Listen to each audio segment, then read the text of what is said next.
Hi, I'm Georgia and this is my fiance George. And after 10 weeks of travelling Southeast Asia, we're finally heading back to Singapore for a short stop before we fly back to the UK. But we won't be home for long. We're back for a few weeks and then we'll be off travelling again. So if you aren't already, get subscribed so you don't miss out on part 2 of our adventures. In the first 10 weeks of travel, we arrived in Singapore from Heathrow and spent a few days there before jumping on a flight to Bali. We spent 3 weeks in Bali before heading north to get the ferry to Java, and from there we spent some time in Banyuwangi, Surabaya, Yogyakarta and Jakarta before we flew to Sumatra for our 4-day jungle trek. From Sumatra, we flew to Kuala Lumpur for a short overnight stay before we flew to Brunei in the morning. We had a few days exploring the capital city before flying back to Kuala Lumpur for my birthday.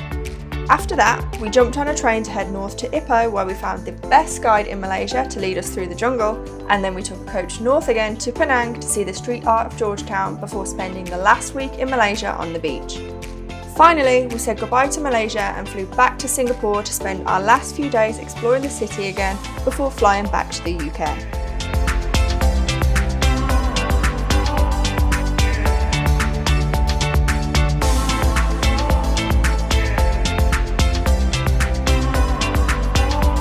So last time we came, we went through the E-gate to immigration, which meant we never got a stamp in our passport, which we were really sad about.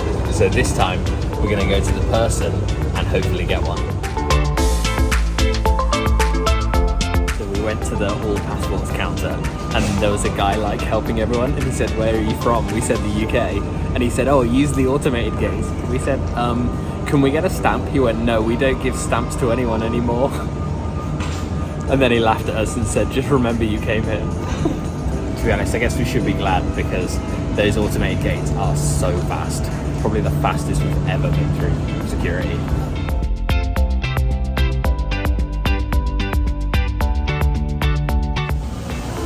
As I recall, we stumbled on a light show the last time we came to Singapore too. But I don't know if this is a light show. It's a bit confusing. So that light show at the door was with Avengers and it mentioned Hasbro, but I'm not 100% sure. We didn't really catch the start of it, and also the Wi-Fi there isn't very good, so we couldn't really tell. But we'll be back here in a couple of days, so hopefully we'll be on again and then we can find out more.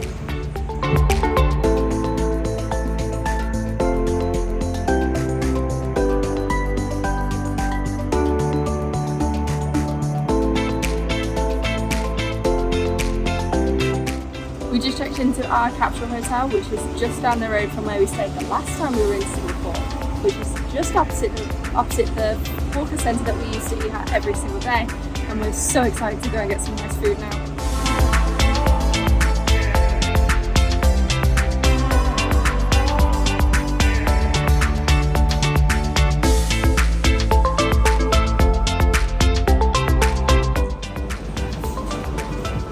I got the goods.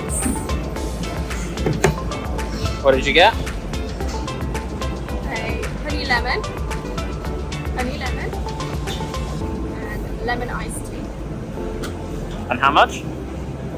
$3.80. Nice. So Google says that this place is open until 2 AM. That may be, but not all the stores are open until 2 AM.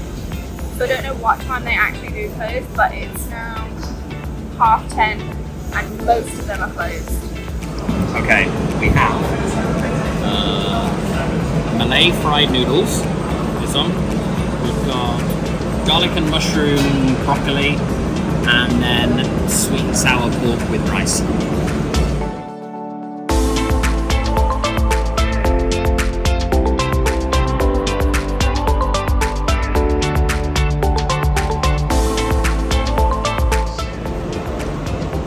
This was all $17.50 in total, but 3 dishes shared between 2 people. So good to be back in Singapore. Now we're heading back. We're going to go to bed nice and early. We've got to be up nice and early for breakfast, a coffee, and then we're heading for our treetop walk, which we wanted to do last time, but it was absolutely pouring it down when we got there, so we couldn't. So fingers crossed for better weather tomorrow.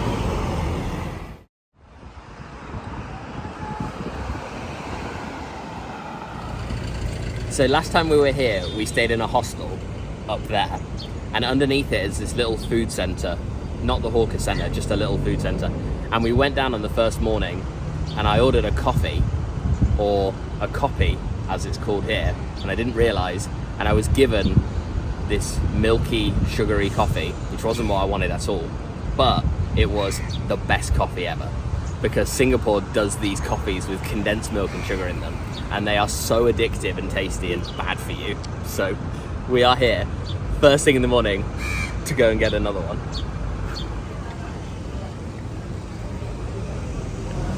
So imagine I ordered a coffee thinking I'd get a black coffee, and this showed up.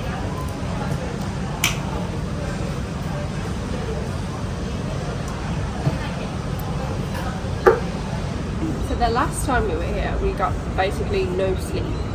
And we think, well, there's not a doubt in my mind that that was due to jet lag. But also, we had about 4 of those coffees a day to try and counteract the jet lag because we were tired. But then we found out that actually they're brewed to be extra strong, so that just wouldn't have helped with the jet lag at all.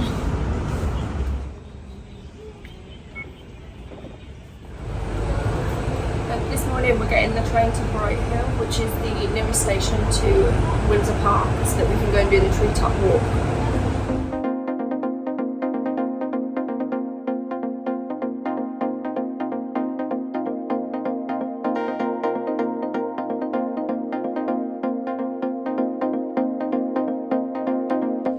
We've just mosquito repellented up because, to be honest, if I got dengue now it would be really inconvenient for my life plans.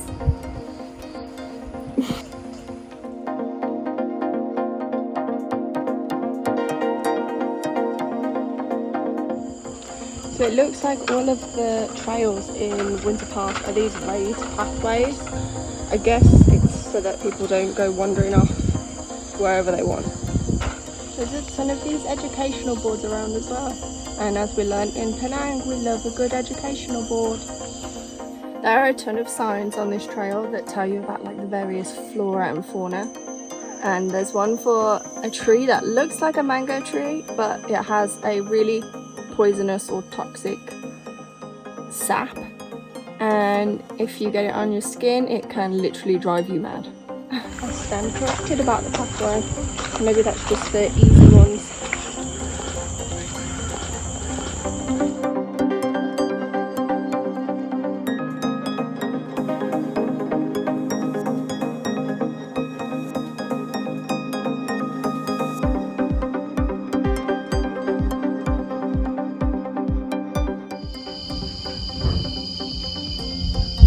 There's definitely a storm brewing. But we did bring our raincoats. But we probably shouldn't be up in the trees if lightning was to strike. So when we came last time, we were actually on the other side of that reservoir. It is insane to me that there's a rainforest in the middle of a city again, just like in Kuala Lumpur.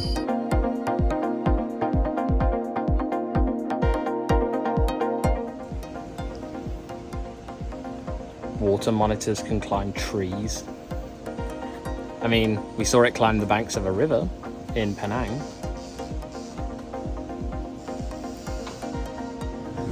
And it's terrifying that things that big can crawl vertically like a tiny lizard.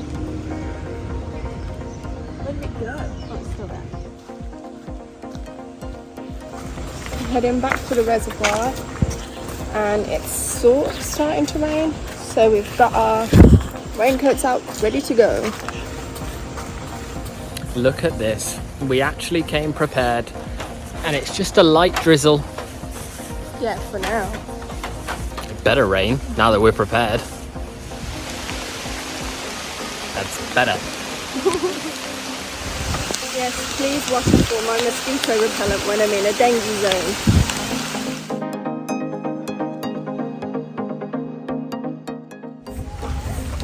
Not a crocodile, it's a water monitor. And remember, it can climb trees. So now you have to fear them below and above. So overall, that's a fairly easy hike. It's not too long. We'll put the distance on the screen once we've worked it out. And most of the paths are just like the raised walkways, or they're paved. So it's not too difficult really. It's a bit of a hill to get up to the treetop wall, but that's about it. But like Georgie said, it's really cool being in a rainforest in the middle of the city. One thing I would suggest is don't.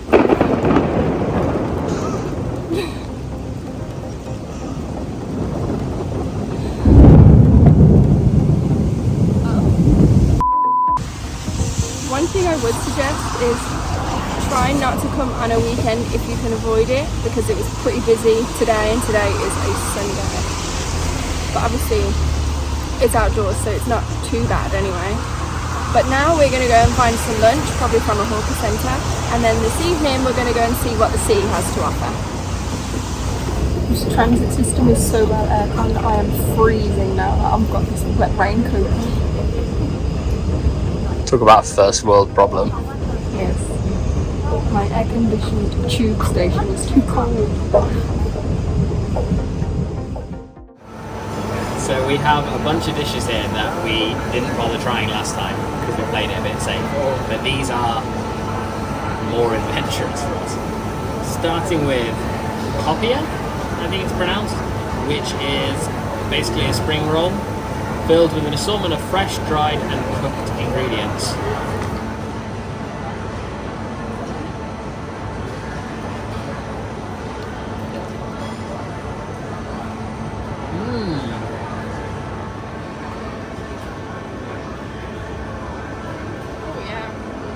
Next we have rojak, which is this one. And it says, dark and sticky, the salad may not look very appealing at first, but tuck into this culinary marvel and you'll be amazed by the delicious mix of sweet and thin.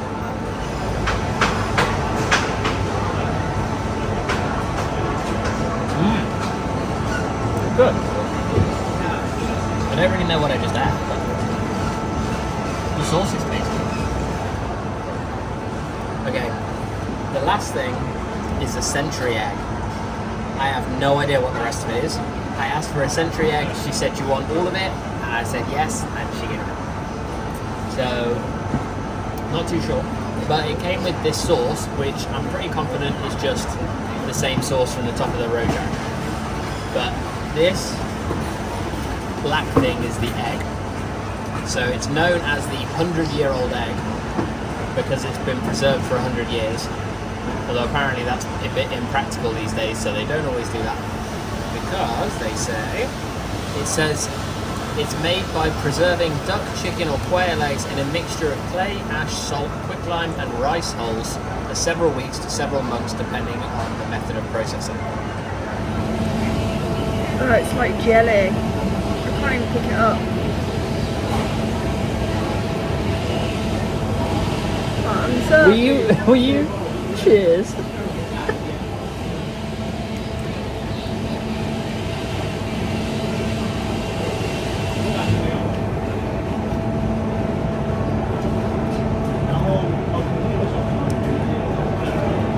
Doesn't taste awful.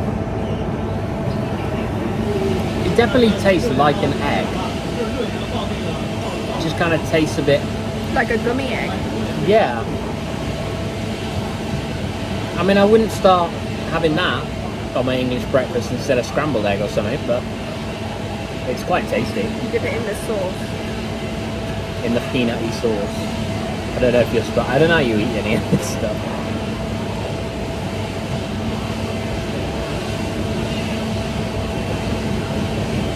Not really a fan. Georgia went off to get more food because she didn't like any of that. Good. Better than the egg. I'd just like to clarify, I'm not a fan because I don't actually like peanuts. So of course I wasn't going to like it.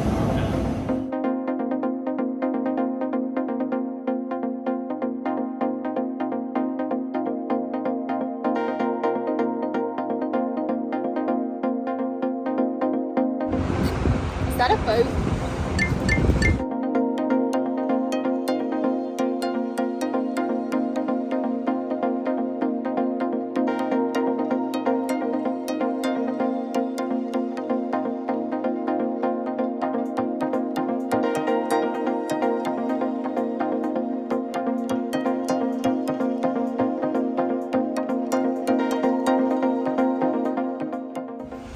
This morning, before we get our flight home tonight, we're going to go and spend a few hours at the beach in Sentosa.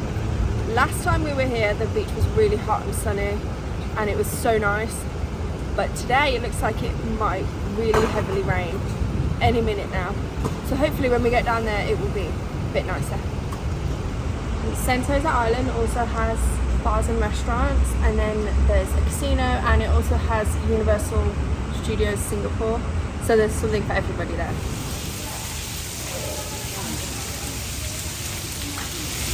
I promise, the beach is so nice when the weather's good. So once you get to the harbourfront train station, it connects to a shopping mall, and from there are multiple ways you can get to Sentosa Island. You can drive, or you can get the bus, a cable car, or the monorail. Or if you're like us and you don't want to pay, you can walk across the boardwalk, which is covered, which is obviously quite useful for a day like today, and that takes like 5 or 10 minutes or so.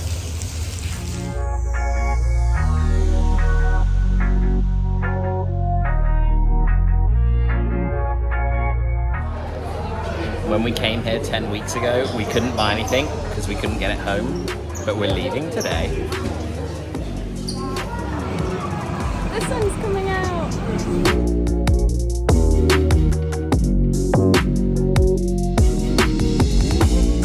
This beach is actually huge. We forgot how big it was. It's just a shame the weather isn't there. So the beach does have a shower block and a toilet block, and inside it's got toilets. It's got communal showers for some reason, but it's also got individual showers, and then it's got cubicles for changing in, because our intention was we'll come down here, have a swim and a sunbathe, and then the shower's here so we can have like a proper shower and everything ready for our flight, because we've already checked out. So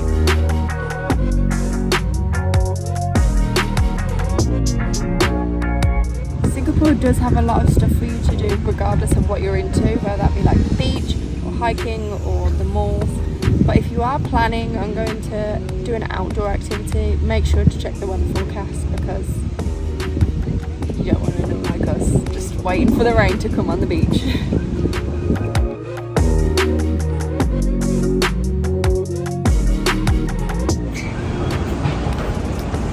As you can see, glorious sunshine, like it never even rained.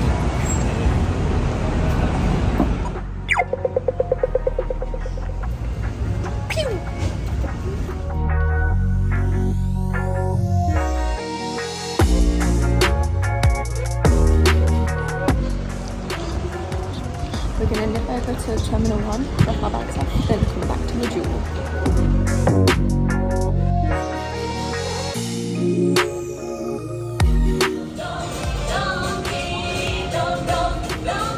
Sounds like a Christmas song.